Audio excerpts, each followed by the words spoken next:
If you have a videographer in your life that you'd love to get a present for, but perhaps you don't know where to start, if you don't have an interest in videography yourself, or you don't have much knowledge on the matter, then this video is for you. I'm going to be breaking down some of my favorite, cheap, reliable items that videographers are guaranteed to love for Christmas. It's worth noting that it is often really good to ask that person what they would like because videography is quite niche. But at the same time, if you really just want to see that lovely surprise on their face come Christmas Day, then this video will sort you out. If you end up buying something for this person that perhaps isn't exactly what they wanted or they already have one, then I wouldn't worry at all if you buy it through Wex because we have an incredible return scheme which we actually extend over the Christmas period. But without further ado, let's crack on and get on to the first item on the list, which is ND filters. ND filters are incredible. They're kind of, the simple way of describing them is they're like sunglasses that you pop on the front of your lens, and they control the amount of light that you're letting into the camera. This gives your filmmaker friend way more control when they're out shooting, and it's just something that all filmmakers use and you can actually never have too many of, so it's a sure winner. One thing to be aware of when buying ND filters is that obviously lenses come in a huge variety of shapes and sizes. Therefore, you can't just go and buy one ND filter and it will work perfectly with each lens. They all have measurements that you need to check out. Now, the best way to tell is to go and find the lens that you'd like to buy it for, and they will all have a little number and a little symbol just like this to show you which is the size of the filter thread. Then all you need to do is go and buy an ND filter that is that size of filter thread. It's really that simple, so it's not too difficult for somebody who might not be so interested in cameras. There are loads and loads of different companies that make ND filters, so it can be hard to figure out which one is the right one to choose. So I'm just going to say that I love using Calumet filters, and they're the brand that I personally recommend, and I'll pop a link in the description to the Calumet filters on our website so you can check them out. Next up we have cages. Cages are something that filmmakers will often attach to the body of the camera, and they basically have all of these different little screw points which you can attach all sorts of stuff to.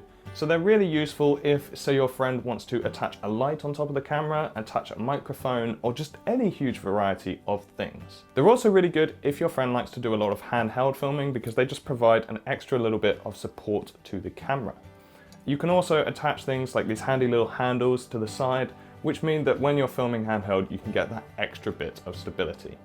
So to find the right cage for your friend, you need to go and grab their camera and look for the brand name, whether that be Sony, Canon, Panasonic. There's lots of different ones, but you should probably know the name because they're usually quite big companies. Then you need to find the specific model of camera that this brand makes.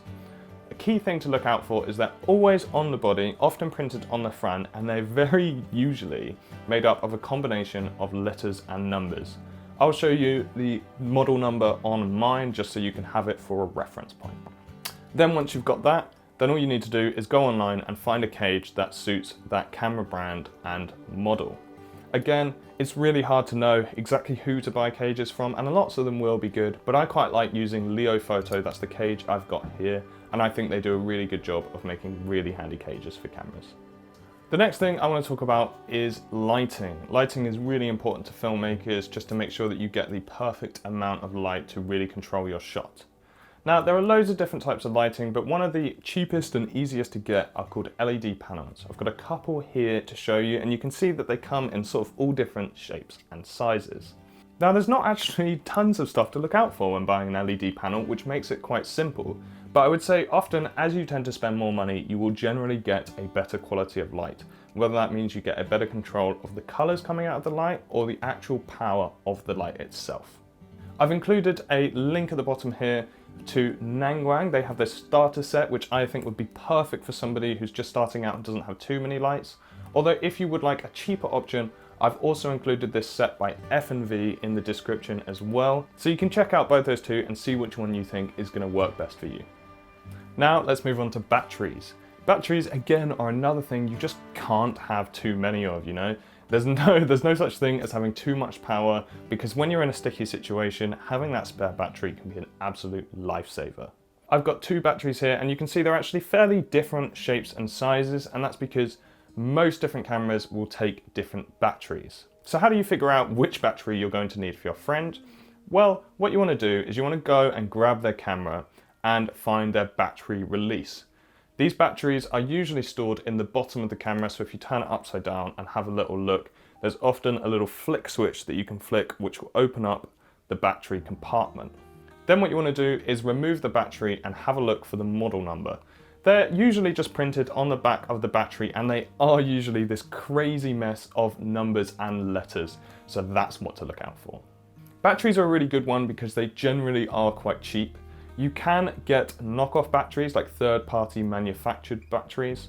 These can be good because they're a really good way to save money, but it's worth noting that actually often they will give you a lot less juice than the official ones from the camera manufacturers. I would say if you can, I would always recommend trying to get the branded manufactured camera battery, but if you're really tight on a budget, then you can go and get a third-party one. I've included the link to all of the batteries on our website in the description below, so you can just go and check that out if you need to. Now I'm going to talk about camera bags. Obviously, pretty much all filmmakers use camera bags. They're so useful for protecting your equipment and making sure that it stays safe and all in one place. Now, if your friend perhaps doesn't already have a camera bag, or you've seen theirs and perhaps it's just a little beat and it's been down the track a little too much, then getting a new bag for them is a lovely present. The most important thing to consider when buying a camera bag is the brand that you're buying from. If you buy from cheaper brands, there's likely that the product is going to be slightly worse quality. So it's trying to find the best brand that will give you bang for your buck and still look good. For me, that's Lowepro. I think they do really, really good quality bags for a pretty reasonable price.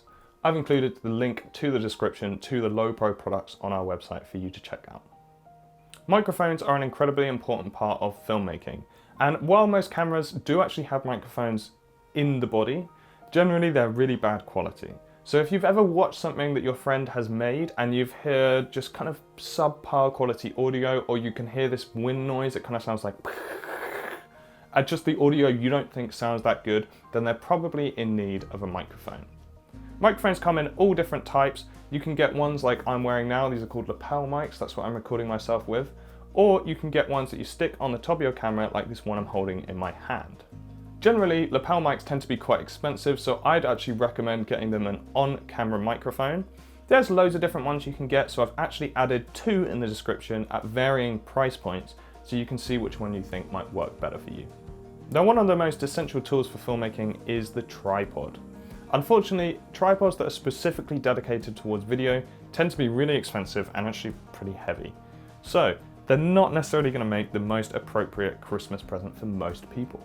But what you can do is you can go and grab a photography tripod. They're often much smaller and much more compact, and that means that they then come in an awful lot cheaper, so they might make a much more reasonable present. Again, one of my favorite photography tripod brands to get are Calumet, so I've included a link to their products on our website. Now that's it from me today. I've included so many links in the description of this video, so you can check it out, and just if they've spoken about anything that you might be interested in, then go and click on those links and you can have a look at some products. And if you like this video, then remember to hit subscribe and turn on notifications to keep up to date with all of the content that we'll be creating. But for now, thanks for watching.